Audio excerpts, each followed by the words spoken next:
So I have made this video to share some easy to remember cheat codes which can really help you memorize the syllabus of GS3, and it will help you write nice answers. It will help you generate points when you're struggling to find what to write in an answer. It will really help you in memorizing the syllabus, which is one of the most important things apart from PYQs while preparing for CSE. So let's get started. Here, as you can see, is the entire syllabus of GS3. Looks like a lot of points are here, but if we break it down, we will find that majorly there are 5 blocks in GS3. So I have made this mnemonic second stage. I'll show you how. Second stage contains all of the 5 points there in GS3. So first is security. ND, N stands for environment and D stands for disaster. Security, environment and disaster. ST stands for science and technology. AG stands for agriculture and E stands for economic development. So these are the 5 points, all equally important in GS3. Let's cover them one by one. So these are the points in security. How you will memorize them is by using this word security itself. So let's begin. Security में S stands for social media and role of media and social networking sites. Media is also synonymous with social media. So from S you can remember social media and networking sites and the challenges that they cause in internal security. From SE you can remember socio-economic development, the link or between development and extremism. Next, EC. So from EC, you have to remember external state and non-state actors, their role in creating challenges. EC stands for external state actors and their role in creating challenges towards security. C stands for cyber security. You can remember computer also, all cyber security related issues. CU stands for communication. Okay, it's easy to remember. Challenges to internal security through communication networks. R stands for money laundering. You can remember this as R stands for rupee. From rupee, you can remember money, and from money, you can remember money laundering. Okay, simple. Management of border areas. This is similar to international relations. When you think of I, think of international relations. In international relations, who comes first? Our neighbors. Our bordering areas, their management is a security challenge. T stands for terrorism and linkages of organized crime with terrorism. Y stands for various security forces and agencies and their mandates. How to remember this? Y stands for U. When you get selected in this exam, you will become an IPS officer and you will become a part of security forces. You have to remember you are part of a security force who is protecting India. So, what are the various security forces and what are their mandates? This is the last point. Security completely we have covered. Next major block in GS3 is environment and disaster management. Let's go. This is very simple, hardly like 2-3 points. There is not so much benefit of making a mnemonic, but still I have made ones A, B, C, D, E. A say assessment or environmental impact assessment. B stands for biodiversity. C stands for conservation. D stands for degradation and pollution of the environment, and disaster management. And E stands for environmental pollution. All done. Environment में इतने ही points है. Next major point is science and technology. Science and technology में how do we go about? Scientific. Okay. Scientific में S stands for space. C stands for computer and robotics. I stands for information technology. E and N stands for effects in everyday life from new developments in science and technology and their applications and effects in everyday life. So you have to remember from E, everyday life, effects, and N is new developments in science and technology. Now NT. NT stands for nanotechnology. You can include biotechnology also because these are very similar. So nanotechnology, biotechnology, then I say intellectual property rights related issues. So this is all IPR, patents, trademarks, copyrights, etc. etc. Finally, F say farmers and E technology, whatever you can include in agricultural technology. F stands for farmers. I've included this also in science and technology. You could have included this in agriculture. So agriculture may think of it like a story when we grow crops. So first comes land reforms. How you remember land reforms is C stands for Cornwallis, who brought land reforms in India in modern Indian history. He is associated with permanent settlement system. R stands for Rayyatwadi system and M stands for Mehelwadi system and PS stands for permanent settlement system. So these were different like land revenue distribution and revenue collection policies. So I've included this in land reforms. First, beginning in agriculture, you have to begin with land. In that land, how are crops distributed? So C stands for crops, major cropping patterns in India in various parts of the country.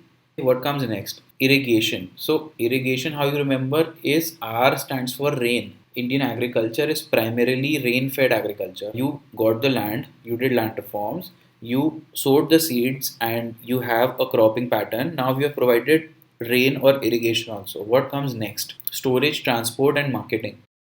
So how to remember storage? You have to store in a refrigerator. Okay, R stands for refrigerator and RO stands for road. So transport, you have sowed the crops, you have given it irrigation, you have harvested the crop, then it has to be stored and transported via road to a market. So it's transported via road to a market. RO stands for road. You go to the market, you try to get a price in the market. If you're able to get a good price, well and good. If you're not able to get a good price, then comes the support price or MSP.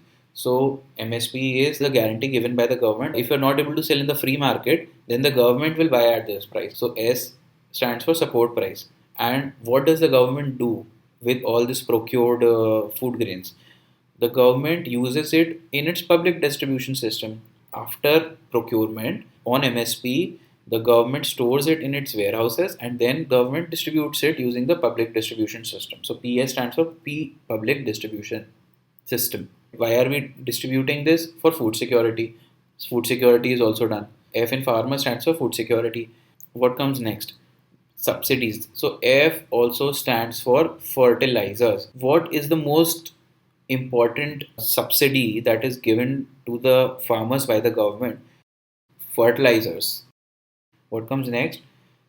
Food processing. We understood the supply chain from land reform, then sowing of the seed, cropping pattern, then irrigation, storage, transport, marketing. You go to the free market and then you have three options. You can either sell it at the MRP, some price in the free market. You can sell it to the government, which will at MSP, which it will use for the public distribution system.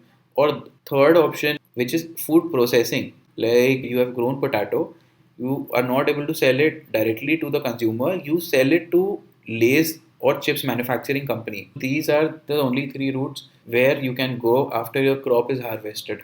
Now we are on this point. FARM stands for Food Processing and Related Industries Management, Supply Chain Management. Finally, AR, Animal Rearing. AR stands for Economics of Animal Rearing. M stands for Missions, Technology missions that are related to farming and agriculture. We have completed this segment, agriculture related points. We are done with the first four. Finally, last but not the least, E in second stage stands for Economic Development, which is the mnemonic that you have to remember. Very simple, GDP.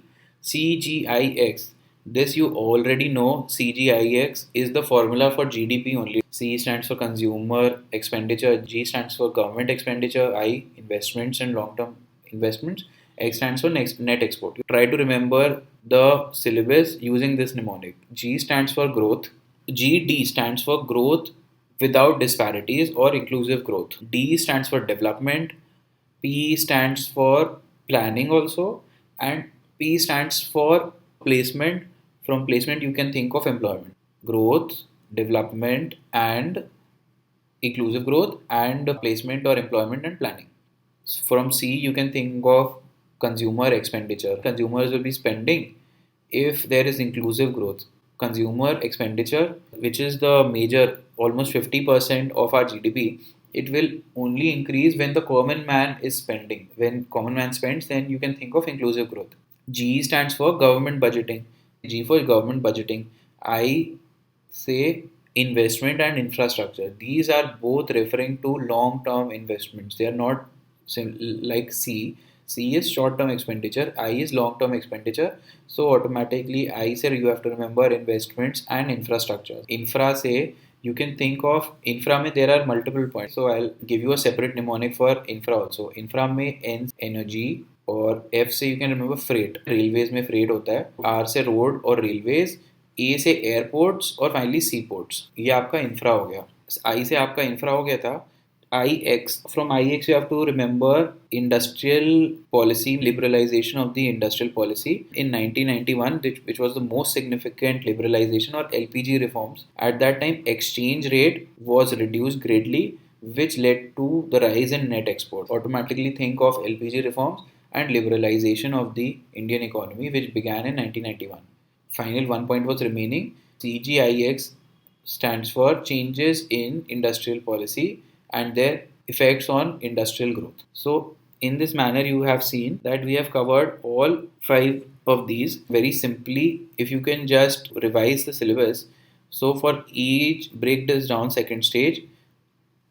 Just think of security, right? All the points of security, development and linkages with extremism, media, role of media and social networking, communication networks and challenges created by them towards internal security, then border areas management, role of security forces and their mandates, prevention of money laundering, link between terrorism and organized crime, role of security forces and their mandate. From ND, think of A stands for environmental impact assessment, biodiversity, conservation, degradation, and environmental pollution. ST, scientific, scientific space, computers, robotics, information technology, intellectual property rights, role of scientific new developments in everyday life, nanotechnology, biotechnology, intellectual property rights, role of farming, new developments of science and technology in farming.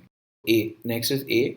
Land reforms. Land reforms. Then remember cropping patterns, major cropping patterns in India, irrigation, storage, transport, and marketing. Then minimum support price, public distribution system, food security, farmer subsidies. Other points you've already done. Supply chain management, food processing and related industries, role of economics of animal rearing, and technological missions. From E, finally, remember GDP, growth, development, inclusive growth, placement, planning, mobilization of resources. Then think of government budgeting, infrastructure, road, rail, airways, energy, seaports, infrastructure, investment models, change in industrial policy and their effects on industrial growth, liberalization of industrial policy and its effects. So you have seen here within a very small time we have memorized the entire syllabus. So let me know if you like this video. Do leave a like and do share with someone who's preparing for UPSC and do leave a comment if you liked it or any changes that you would like me to make and if you'd like me to continue on a similar track. Thank you.